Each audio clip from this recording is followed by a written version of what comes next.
Korlimar from Sri Shankara Cancer Hospital and Research Center, Bangalore. I'm going to talk today about a study that we did in triple negative breast cancer. It's largely a South Indian cohort, which in our cohort, we had a larger proportion of triple negative breast cancers and about 30%. So we wanted to see, as everybody knows, the challenge with triple negative breast cancer is that there are very few treatment options, and we very quickly hit a dead end with this disease because it's the challenges are that there is resistance to treatment that develops very quickly, especially, and it occurs mostly in premenopausal breast cancer, and that when it comes back with the recurrence, we at the metastatic setting, we are really at a dead end on how to treat it, and it mostly metastasizes to the visceral organs. So there is a bigger challenge there. So here you can see that although there is, we know so many mutations that are already present, what is happening in the tumor microenvironment? So one thing that I forgot to mention is that our interest in looking at this was that, as in all solid tumors, immunotherapy has raised hope for triple negative breast cancer. So we wanted to know how to select patients for immunotherapy. Unfortunately, the only guiding molecule that is there is PDL1, and we are very aware of what are the issues with PDL1 antibody. So we thought it is better to understand what is the immune landscape of triple negative breast cancer to be able to go beyond the PDL1 testing and see actually who are the patients that can respond to immunotherapy. So even though TNBC is so highly infiltrated with lymphocytes in the microenvironment, the cancer cells and the microenvironment that is in the tumor is actually helping the tumor evade the immune response, and it is helping it to grow or metastasize. How is this happening? It is because of all the different components of the immune system, like the P53 MUC1 BRCA1 mutation, which increases the tumor burden on the tumor. And then there is the presence of secretion of a lot of chemokines and tumor-associated macrophages that become pro-tumor rather than anti-tumor. So the actual nature of the immune response mounted is not anti-tumor, but it is turning pro-tumor, even though there is a high infiltration of lymphocytes into the tumor. The tumor is not able to mount an adequate immune response. And we wanted to find out what are the actual subpopulations of these immune cells, and can we separate out or select patients, those who have a favorable immune microenvironment, so that they can be subjected to immunotherapy. So modulation of two immune pathways can either be direct or indirect.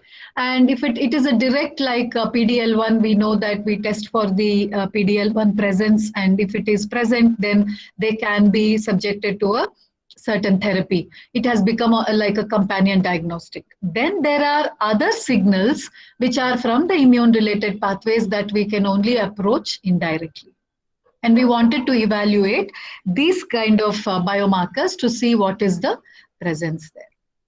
So why not PDL1? What was the challenge that was addressed here is that only one subset is immune activated, and PDL1 is not able to identify that a priori, because its expression over time varies, and its expression varies at different metastatic sites.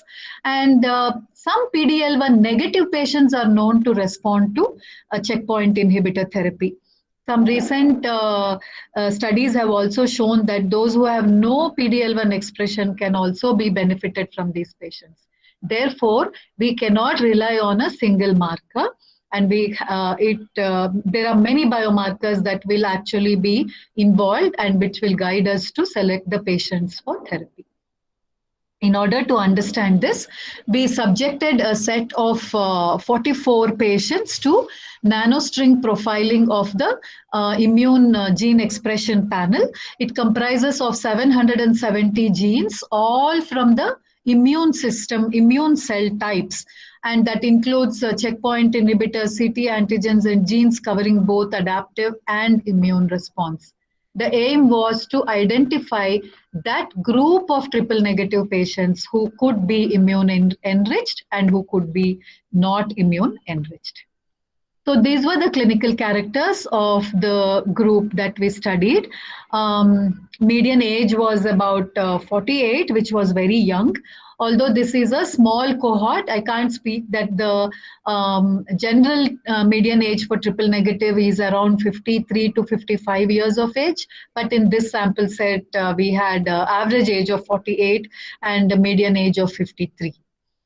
So there were high grade and node positive and many tumors which were large size tumors. And we started from 65 triple negatives and ended up with only 44 for nanostring analysis. So coming to the results, so nanostring, as you all know, does not have the problems associated with PCR because it is not logarithmic based amplification. It is a hybridization from the probes, and that's what makes it more precise. We count it. It's literally like splitting open cell and counting the number of transcripts that are there. So by applying multiple bioinformatic approaches, we were able to do an unsupervised clustering, and we arrived at 417 genes that were actually playing a role in the clustering. And the method that was employed for this was non-negative matrix factorization, or what we call as NMF clustering.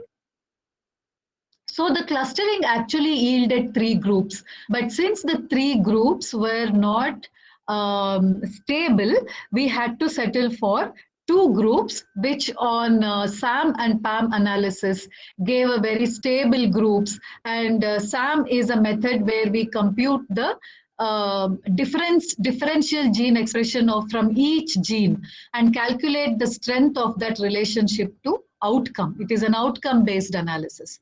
Whereas the next step, which is a centroid based analysis, will take the centroid value and it will classify a sample based on gene expression and compares with centroids of other classes. So the farther it is away from that centroid, the more it will not belong to that group. Based on these kind of bioinformatics, we could arrive at 2 immune groups which were very significantly different, and histological measurement of the tumor infiltrating lymphocyte group could not separate these groups, whereas the gene expression grouping could separate them clearly into 2 groups, one which had a very good outcome and one which had a poor outcome. And this separation was even statistically significant. Then we went on to do what we call as gene set enrichment analysis to see what were the kind of cells that were actually overexpressed or making that immune rich or poor in each of these subtypes. We did what is called a single set genes set enrichment analysis, which helped strengthen this analysis even further and could help us to separate T cells, B cells, dendritic cells, cytolytic activity, natural killer cells, major histocompatibility complex cells, and all of these. So this was very interesting. This slide is showing you graphs of what is the group that was overexpressed and what was significantly different in group 1, which did well. And you can see that T cell stimulation, dendritic cells, MHC class 1 were all up in the group that was performing well or having a better outcome. But what caught our attention is also that the cytolytic activity was higher in this group 1. What is cytolytic activity? It is defined as a geometric mean of 2 genes only, or 2 proteins. transcripts for those two proteins, which are granzyme and perforin. So these two, granzyme is released from cytotoxic T lymphocytes, and perforin makes pores in the cell, and granzyme induces apoptosis by passing through the pores that is formed by perforin.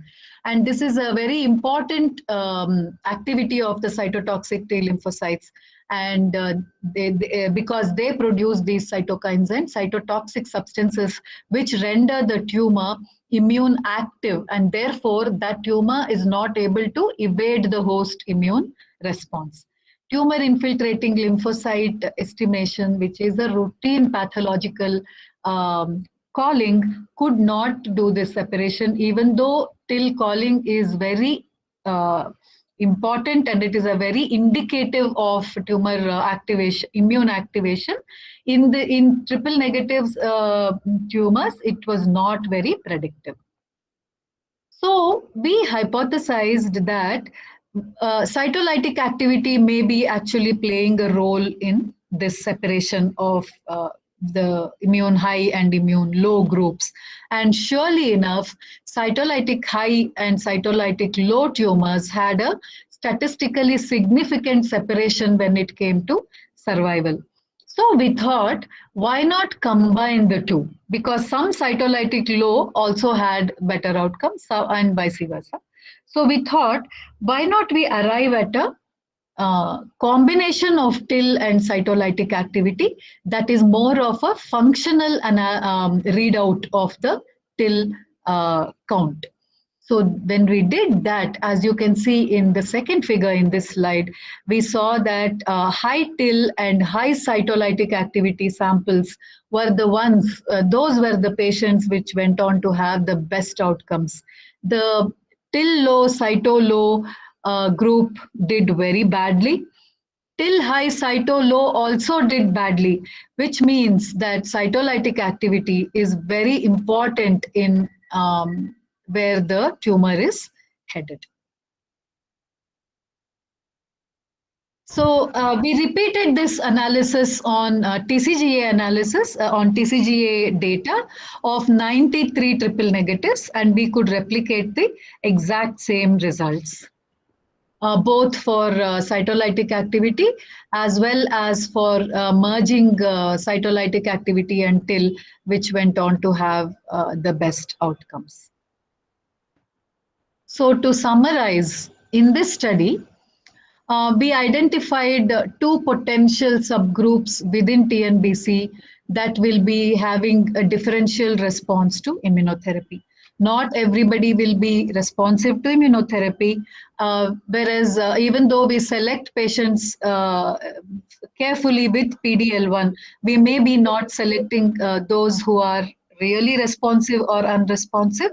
By combining pathological and a molecular measurement with just a path readout and two key gene signature, we were able to better the prediction of the immunological grading in that group on the TNBCs.